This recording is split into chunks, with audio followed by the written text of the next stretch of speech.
Napansin ko dito na mas gusto nilang mag-spend ng money sa memories, experience. Yung pananamit, feeling like laking factor din niya na kinailangan kong i-adjust after moving dito sa Spain.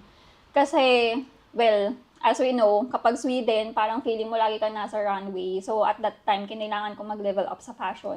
Minsan nga tote bag lang yung gamit ko, okay lang. Wala naman ako sinasabi na mali yung sa mga bags, ganyan, or anything.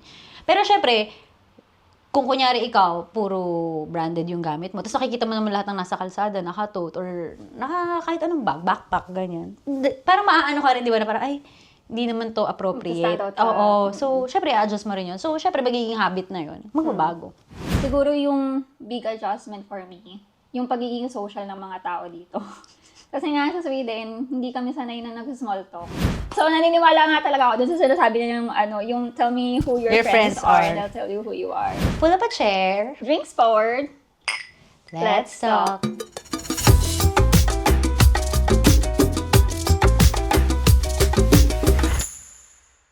Before we wrap this up, so one question para sa ating lahat. So, comment down below kung ano yung mga magiging sagot nyo.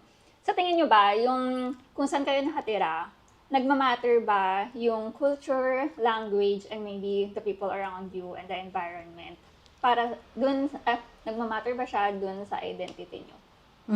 Nagmamatter or does it help? Or does it affect? Oo, does it affect kung ano man yung magiging identity nyo? Ikaw, girl. Oo.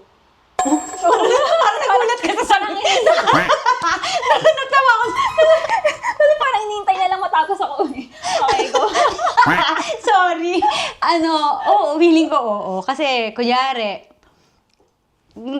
dati sa Philippines, sobrang hilig ko mag-shopping. Ngayon, mas mabait na tayo, di ba? Para mayroon na tayong, mataas yung EQ natin in terms of, pagbili ng mga bagay-bagay. Kasi sa totoo lang, sa Philippines, mahilig tayo sa branded, sa luxury brands, ganyan. Sa fashion, ganyan. So, parang laging dress to impress. Yung sa office, Pero dito, magugulat ka na lang minsan sa kanila, bakit ganun yung suot? Alam mo yung parang ikaw na yung magja-judge na, oh my God. Pero ganun na talaga, sobrang simple ng life nila. Tapos, napansin ko dito na mas gusto nilang mag-spend ng money sa, memories, experience. Yun, magta-travel, kumakain, ganun. Hindi sila masyado sa mga gamit. So, in short, hindi sila materialistic.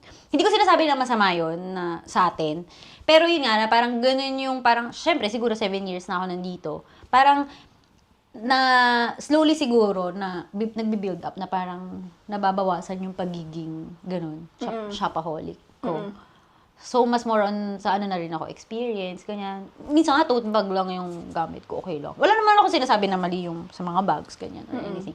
Pero syempre, kung kunyari ikaw, puro branded yung gamit mo, tapos nakikita mo naman lahat ng nasa kalsada, naka-tote, or kahit anong bag, backpack, ganyan. Parang maaano ka rin, di ba, na parang, ay, hindi naman to appropriate. Oo. So, syempre, adjust mo rin yun. So, syempre, magiging habit na yun. Magbabago. Yun, tsaka yung pag-inom. Na hindi naman Mas ako lumakas dito. Oo, lalakas ka dito uminom. So, Actually, oo. di ba? Tapos parang siya, dati, ang thinking ko, siguro kasi nasa Philippines ako, umiinom ako, pero sobrang bihira. Hindi ako nagbi-beer. Pero pagdating mo dito, parang, syempre sa unang dating mo, di ba, parang, ano ba yun, nagiinom mo ng umaga? Kasi parang Saturday, parang breakfast nila yung beer. Lalo na pag weekend to, parang, uy, grabe naman to, nagiinuman na agad, ganyan. Tapos family pa yun, ganyan.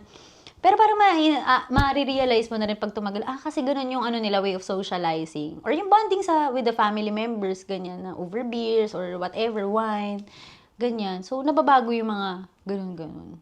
Tsaka mas na rin siguro open. Hindi na ako parang nasa bubble na parang mga Filipinos lang, ganyan. Kasi dati parang, ang natin, parang, uy, may Korean, or uy, may Chinese. Parang ganun lang, di ba? Parang hindi naman yung, Bago pa sa paningin. Oo, parang hindi naman siya, uy, may European, or uy, may Italian, or may Spanish. So, parang ngayon, parang nakikita mo na sobrang iba't iba yung upbringing, yung culture, yung behavior ng bawat culture. Pero okay lang yun.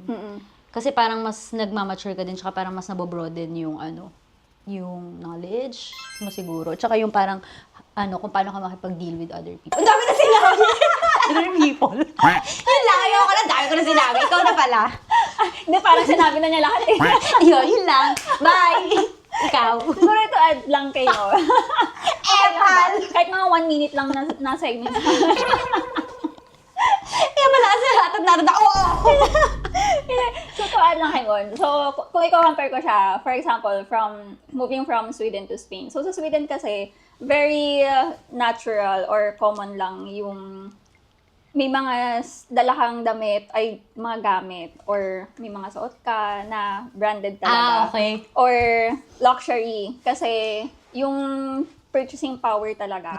Mataas. So, parang part lang siya ng regular day na kaya mong bumili ng ganun. And hindi siya yung parang nakakailang na magsuot or dalhin. Oo.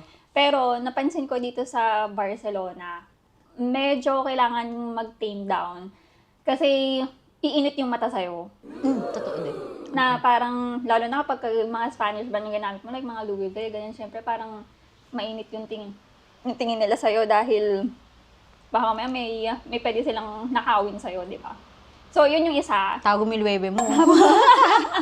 Tapos yung pananamit, feeling laking factor din niya na kinailangan kong i-adjust after moving dito sa Spain. Kasi, well, as we know, kapag Sweden, parang feeling mo lagi ka nasa runway. So, at that time, kinailangan kong mag-level up sa fashion. Ngayon, bababa ka ulit. So, ngayon, mas acceptable yung kahit na parang nakapambahay ka lang. Hindi masama sa loob lumabas. Oo. So, yung paglabas-labas, nakatulong siya kasi, parang nakabawas ng mental load. Naisipin mo pa na sobrang kailangan maganda yung suot mo. Susuotin ko, oo. Kasi naalala ko sa Sweden, parang, pag nandito kami ni Miguel, sinasabi niya na minsan pagka mag-grocery lang kami, bakit parang OA naman ng suot mo? Tapos nasanay kasi ako na sa Sweden. Ganun yung suot. So, at least dito, parang nabunutan ako ng tinik na hindi ko kailangan gumastos, pwede ako nang naka-t-shirt lang. I-recycle mo yun mga damit. Normal lang yung suot, ganyan. Tapos, siguro yung big adjustment for me, yung pagiging social ng mga tao dito. Kasi nga sa Sweden, hindi kami sanay na nag-small talk. Tapos dito, parang na-excite naman ako dahil gusto ko mag-aral ng Spanish. Pero na-pressure din ako kasi minsan wala lang talaga yung utak ko makipag-small talk. Oo, tapos kakausapin ka. Tapos nakita ko nga kay Mo na sabi ko, pag dumating na yung dog namin, I really need to start learning Spanish na kasi very normal yung titigil ka sa kalsada, magkukuntuhan kayo. Tapos ang haba na Tapos ng ang haba ng convo. usapan. So, yun yung something na kailangan kong i-adjust. And feeling ko, magbabago yung identity ko na parang mas magiging social ako. Yes! Sana. Pag may aso ka na. Pag may aso na. Dadating Or na yung baby niya. Yung sa language talaga. Yung pagka marunong na ako mag-Spanish. So, I guess, yun lang. So, to answer my question. Yun. So, nagbabago yung identity ng isang tao, depende kung ano yung kasama mo.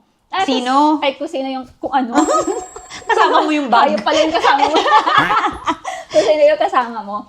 So, naniniwala nga talaga ako dun sa sinasabi niya yung tell me who your friends are, and I'll tell you who you are. So, dun tayo sa mga magagandang energy. Tama. Mga vampire. Mga vampire. Ay, hindi, tsaka, dun nga, sorry may sasabihin ka pa ba?